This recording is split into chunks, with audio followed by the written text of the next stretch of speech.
Hello folks, Dr. Harrigan, Lovettsville's chiropractor.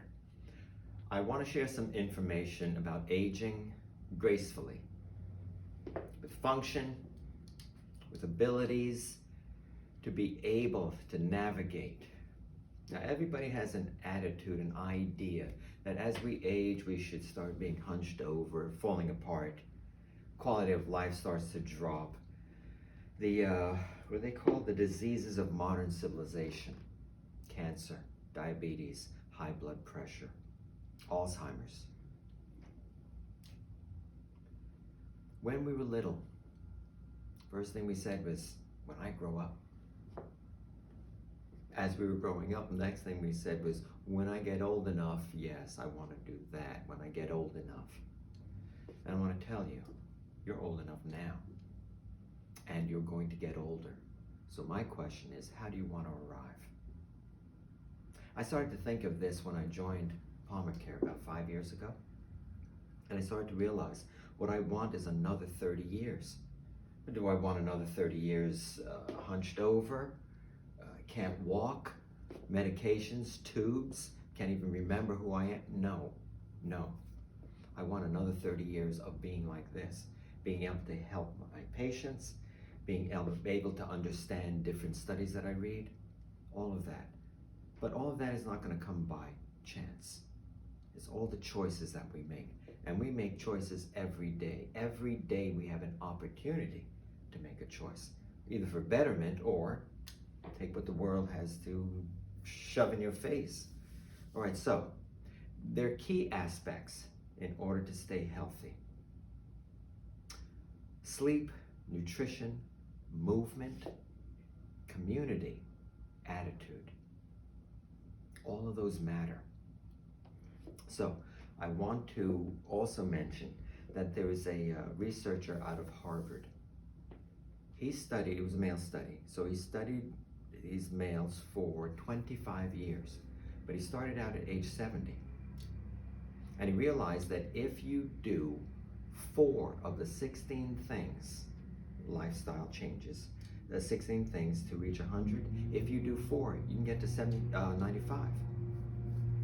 So, what are they? Well, one is avoid depression, avoid high blood pressure, diabetes, avoid Alzheimer's. Well, all of that is great if you can do that, but how?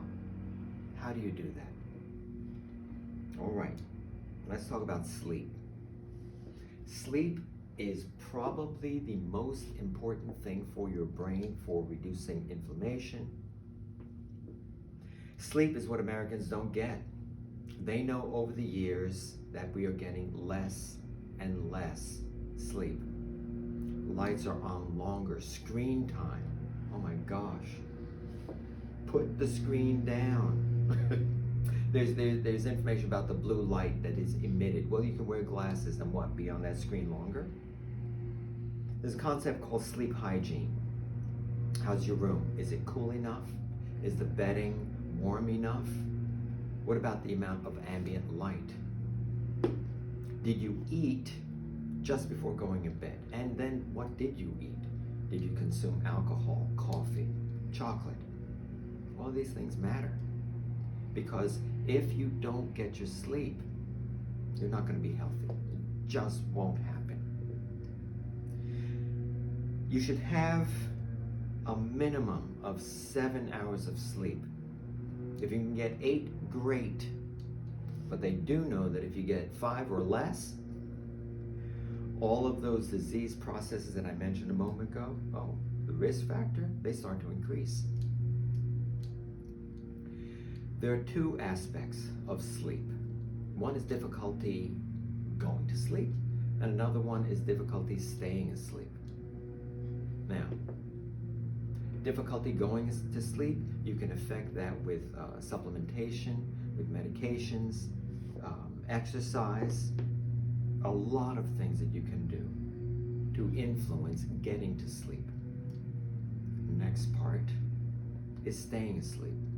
Everybody wakes up, it's called sleep cycle, and that takes about 90 to 110 minutes, and we wake. It doesn't mean you get up and start your day, but you roll over and maybe you fall right back to sleep. Maybe go to the bathroom. But when you get back to bed, if you can't fall asleep, that's anxiety because you're thinking of something over and over. It's called rumination. Now, if that's the case, that has to be addressed because that will ruin your night's sleep. Now, it's important for us to go through the different levels of sleep. Level 1, 2, 3, 4, REM. When we're in REM sleep, that's when we start having our little dreams. They matter because that is when we dump the junk that's in our brain.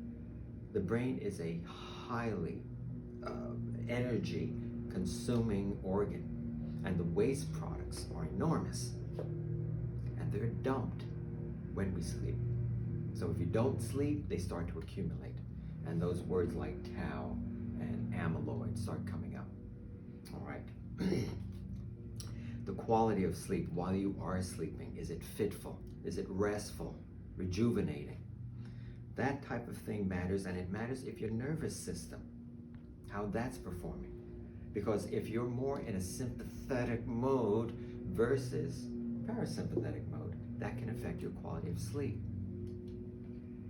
The nervous system will be affected by your sleep, and chiropractors work on that. So if you're having difficulty falling asleep, speak to a chiropractor. All right. Another aspect is consolidation of memory. When we sleep, we pick up little fragments of this here, here, and there, and then it consolidates it. You've heard the expression, let me sleep on it. They've done studies where people have no information whatsoever. Call it astrophysics. All right, they give them this information and ready, test them right away. They give them the same information, or sorry, not the same information, but they give them other information and allow them to take a nap, go to sleep. Their scores are better after they go to sleep. So this has wonderful implications for anybody getting older and children, anybody trying to study. Another aspect of getting older gracefully is nutrition. As we age, our taste buds can start to change, and your attitude toward foods may change. Oh, I don't like this or that, it's tasteless, or I can taste it better if I add a little bit more salt. I don't think that's a great idea. However, nutrition is very important. And I feel that if you speak to anybody at all, even somebody who has a degree in nutrition, and you ask them, do you think you have the perfect diet? I think if they look inside, they'll say, no, or maybe not always. Okay, fine. So if your diet is lacking a bit, it may have cracks, and that's where supplementation comes in. Supplements can help where we are a little bit not taking care of the way we eat. So what's important about nutrition? Vegetables, fruits. Who is not grown up hearing, eat your vegetables, eat your fruit? And what's the first, our reaction is, yeah. Well, it's taken me years to learn, to enjoy, look forward to eating vegetables. I got that down, man. Fruit, I got to practice with that. That's not as easy, but I'm practicing. All right. What type of vegetables? It's any.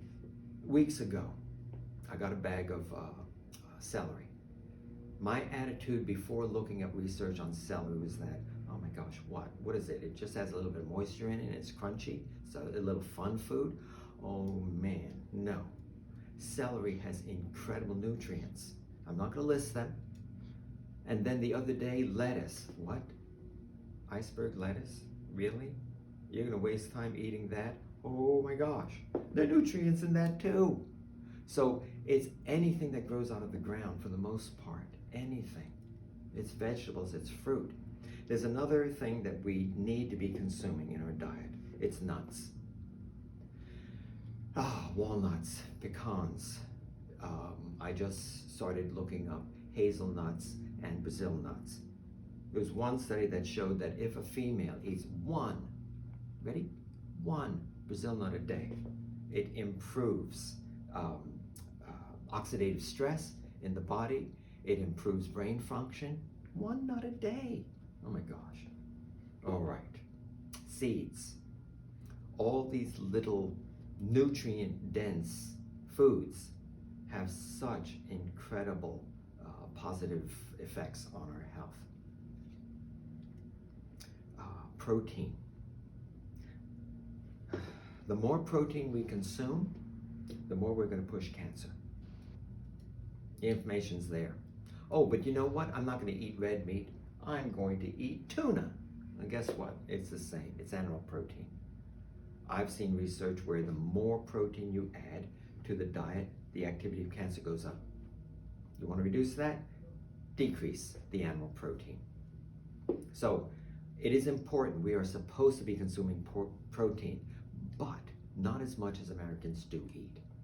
The volume can be that much. Right here, just your fingers. And if you're going to be eating vegetables, you're going to be getting protein from some of the vegetables as well as the nuts. Gut bacteria is affected big time by what we eat. Think of them as good guys and bad guys. You eat the vegetables, you eat the fruit. Okay, you're feeding the good guys. What about the pizza and the beer? Ooh, well, you know who eats that. And what type of environment do you want inside your gut? Because the gut has direct connection to the brain. The gut has a direction to the immune system, a connection to the immune system. So nutrition is very important. And we know how to eat. We know how to eat well. But if you need some help as to maybe certain food choices, you can always call the office. Nutrition is important, but if you cannot digest the food, what good is it? So you're going to have to look into your digestion. How well is that performing? If it isn't performing well, it easily could come from a problem in your back, because your lower part of your spine deals with digestion, and the mid-back as well. All right. So the sleep, nutrition. Oh, part of nutrition. I want to talk about certain oils.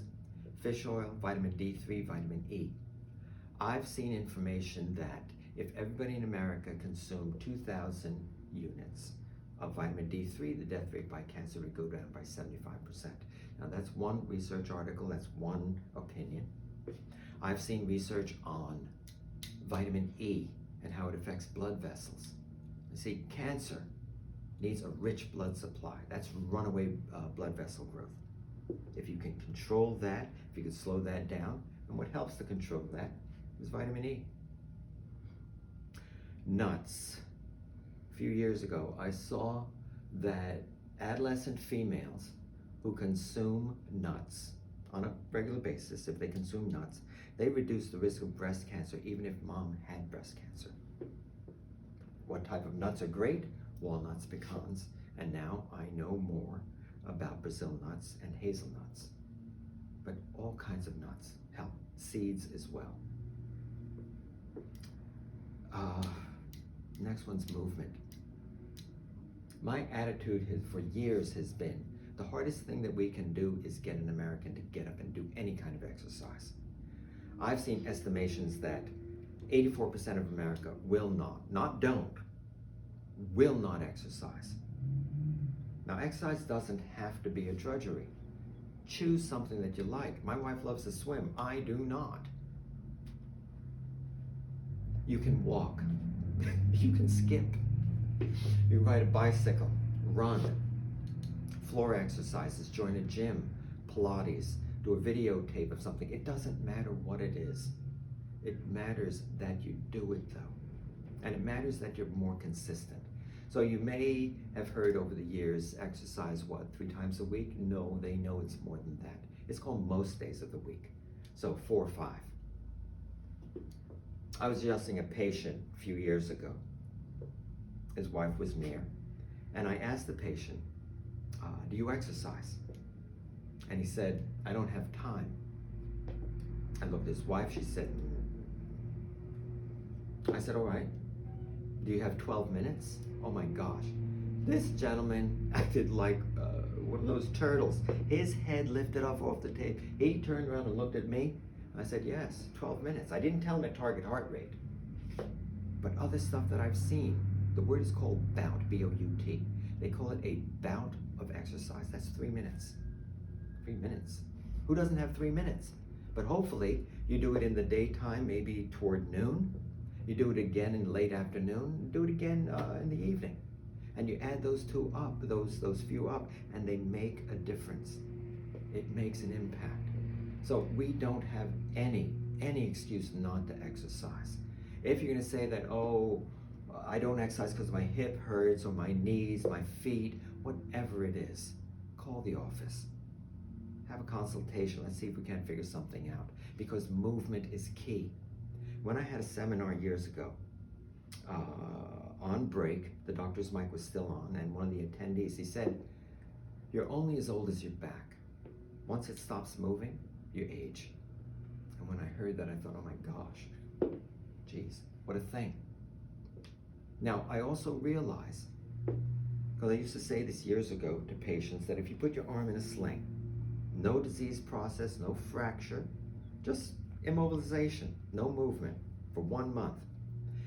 Take the sling off, now you're gonna need therapy, because you're gonna have atrophy, the muscle loss, you're gonna have bone loss, the joint is gonna start to change, the ligaments have already changed. You're gonna need therapy to be able to get that movement back. That's an elbow. What about your back? What about the joints in the back? They're no different than this joint. Okay, fine. The difference is that there are nerves that course through those areas. And if those areas don't move, inflammation builds up, muscles get tight, all that starts to develop a pinched nerve. I'm getting a little off track, but I want to tell you that if you don't take care of this and how it moves, how well it moves, you're going to affect your quality of life. All right, so movement. Get in your head, you got to get up.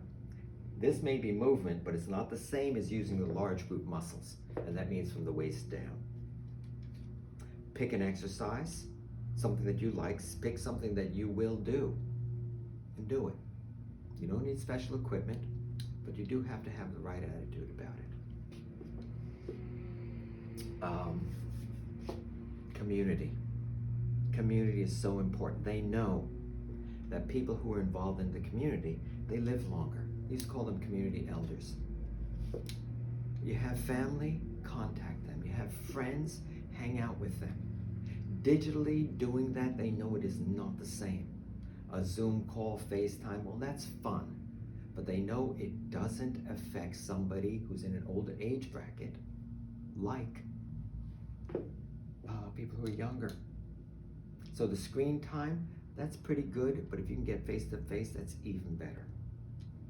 Community does matter. And if you don't have any friends, get a pet. My gosh, I have 5 of them at home. 2 dogs, 3 cats, and I love it because I'm not alone. You want to avoid loneliness, because when you're lonely, depression can easily set in, and then a whole host of other problems start to seep in. Attitude. Attitude matters. I saw something this morning. Let me see, the title was Positive, Not Negative.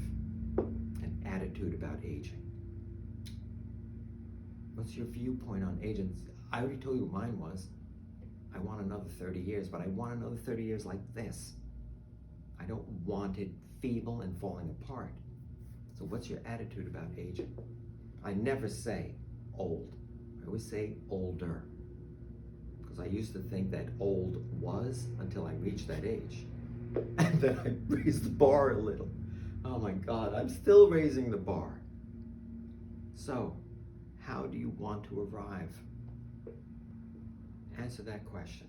Because to me, arriving without cancer, without Alzheimer's, without diabetes, without depression, all of those matter. And everything that I told you today, all of it will positively influence those factors. So, I want to thank you very much. If you have questions, if there's something you'd like to know, or maybe you'd like me to look up, please call the office. I'm not done. I got another 30 years.